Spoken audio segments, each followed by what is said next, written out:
Texas good. In that game. Y'all want to hear what these guys said about Levis? Absolutely. Yes. Is this Borgonzi on 3HL talking about Will Levis right here? I think that's an ongoing process right now, but we're going to give Will every opportunity. I went into Kentucky that year. Will came out. He's got a lot of physical tools. He hasn't had a lot of stability in terms of coordinators at this point. He changed them at Kentucky.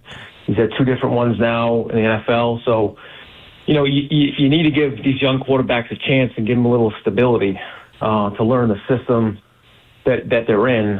Because usually the big growth happens after year 2 when you're in the system. So I'm going into this with an open mind, and, we're going to evaluate everything, though. That did not make a lot of people in the chat happy yesterday. Yeah. I mean, just keep in mind, you got to say that. Clean slate. I mean, it's day 1, clean slate, whatever. Callahan said to A to Z Sports, Brinker said to RK Dub, Will have an opportunity to compete for the job. Yeah. Which is, as we sit here on January 23rd. Now, what do? They draft a quarterback 1? Yeah. There's probably not a quarterback battle. They go get a veteran free agent bridge guy, there's probably not a quarterback battle. I'm not sure as how we sit here right now. I'm not sure I can be a quarterback battle. Whoever you're going to get is going to start. That's what I'm saying. Agree. Regardless if it's in free agency, draft, man off the street. If you get a rookie, though, give him a year. Yeah, that would be, Or at least give him some time. Okay, my only thing with that is that... I loved Borgonzi talking about what they did with Jaden in D.C. Yeah. How they eased him in. He said he didn't throw the ball down the field the first couple of games. Yep. It was all line of scrimmage And throws. you saw it. Bubble screens. All right, everybody. Oh, here we go. You got something? I most definitely got something. Listen. I'm sticking to my Kirk Cousins. I want to. I'm cool with that. But you're this not is cool all. with it? No, yeah, I am. The Achilles guy? No. I'm cool with her standing on it. That's what I'm yes. But this is what I'm Me too, saying. Babs. Okay, this is what the plan was for Will Levis walking into this year. That's true. When we talked to Brian Callahan, his offense is get the ball out quick, get it to the guy. You got running backs you can dump it off to. Got a couple tight ends you can hit. He wasn't hitting them. So, Jaden Daniels, the Heisman Trophy winner with Cliff Kingsbury, bought into what he wanted him to do until he told him, big dog, you got it. Everybody's biting on it. Let it go downfield. And he let it go. And then everything started to, come into form. Yeah. On our hand, Will Levis couldn't wait. Although in the Chicago game, like we said, it was dink and dunk, the running game taking us down. He's hitting them when we need to. And then all of a sudden it was like, well, wait, what about me? Did y'all forget I was back here? Watch this. Nobody's there. Go down on your knees. King Cobra. And then there we go. What in the actual? Cobra. And then it all went downhill. So he tried to do that. They tried to do the dink and dunk, get the ball out of his hands quick. He wouldn't buy into it. Let me ask you this.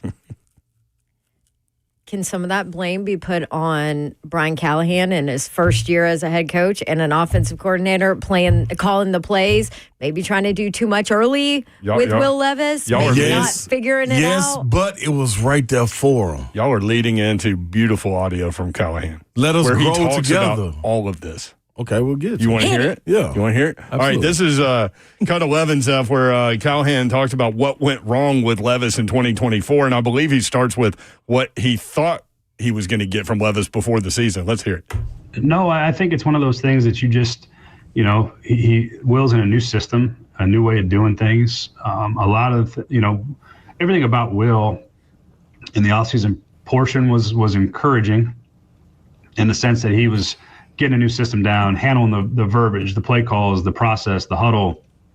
All that was good. You see Will's physical talent. He's big and strong and tough. He could throw the ball. I thought he had a pretty strong training camp. And I think when you watch how he started the Chicago game, that's what I saw. That's what I thought we were capable of being. And And even in the Jets game, he did some good things as we moved the ball down the field and against a good defense, especially at that time. I mean, they were damn good early in the season when they were healthy. The league and we best moved the ball in the league when they fired Saleh, which changed quickly. Yeah, and that's who they were. That's who they were the last couple of years. I mean, it's a tough defense, and Chicago was a good defense. So we played two good defenses early, and there was some things about how he operated that was encouraging. And then, I think the offensive line play affected him. We weren't good enough up front, so when it hits, takes a ton of sacks, and then it sort of spirals from there. And ultimately, when you win 3 games, nothing was good enough, but certainly we weren't good enough at the quarterback spot over the course of the season to be in position to win more games than 3. All right. I got another one, too. Hold on. Before you even go to the next one. Yeah. This is what I'm telling you. Please. Yeah. This is what we're talking about. So, if I'm playing the game, I'm in basketball. I'm related to basketball. And they bring me in, Slay, we need you to hit the boards and be down low and have a presence offensively. That's all we need for you. We got somebody that can stretch the floor at the 4 spot. He can stay up there around the perimeter, go inside every now and then. We got a guard that's going to go pick and roll with you, get you the ball. We got 2 shooters on the wing. You're going to get them open. You're going to have a lot of room to go down there and go to work. Then, after the first 2 games, I got 18 and 12. 18 points, 12 rebounds. Next game, I got 20 points, 10 rebounds. Now it's so easy and it's working, but what about what I've been working on? I got to show y'all I can shoot the 3. I know, I got to get, y'all got to let me get the ball and bring it on the fast break and, get down low and, kick it back out and go out there to the perimeter and start expanding my game. Why, Slay? When it's working, we got you right here. We're going to get to that point. But me being, I just can't wait. I'm impatient. So now I want to show y'all what this deep ball look like. Now I want to show you what it look like when I drift a little bit, then I roll out to the right and I can hit guys on the move. But I can show when I can pump fake. He liked that little thing. It was beautiful last year when he was doing it. Freezing the safety, then going deep. With his shoulder. Yeah, let me show y'all I can do that again. I know this is a different. Because safeties always read the front shoulder. Watch this. Yeah. Your point. He's a watch this guy. That is for sure. And that's all I'm saying. Yeah. So that's what. So when you say it worked with Jaden Daniels, it could have worked maybe with Will Levis, maybe to a lesser degree, but didn't y'all find it really interesting what Callahan said? If you really listen to what he said, y'all have said from time to time that Levis fooled us. That's exactly what Callahan just said. Yep. That he was fooled by the offseason training camp in the beginning of the Bears game. Him sticking to the script. We came with a script at every practice. He stuck with it so much so that I was like, and he damn. just lost it. So then you combine that with the first cut that we played where he's talking about traits he looks for in a quarterback, and he's talking about how does the nervous system work. He said, I know this is going to sound funny, but how does the nervous system work? Can you stay calm? Decision-making, timing, accuracy, everything he laid out was not what Will is, unfortunately for Will. How does their brain and body respond to those stressors? Right. So I think this is a fascinating piece by Easton Freeze with A to Z Sports. And again, the entire 90-minute thing is going to drop tomorrow at 8 a.m. Here's one more that I want to get in here before we go to something else. Callahan to A to Z Sports. Did Levis no. Yeah, 12, right, Zeph? Did Levis feel like an imperfect fit in Callahan's offense? Listen to Brian Callahan.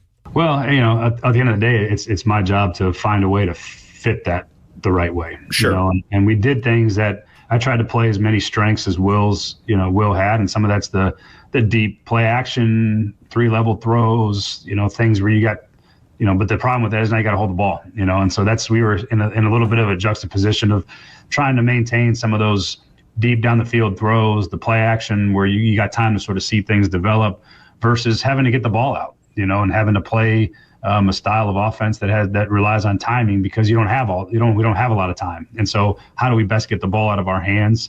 And that's probably not, what Will's strengths are. Will's, not a precision timing passer at this point, and he's a young player. Those are the things you develop over time. But that's where we were in a bit of a pickle is that We're trying to protect the line and trying to make sure we get the ball out so we don't take negative plays.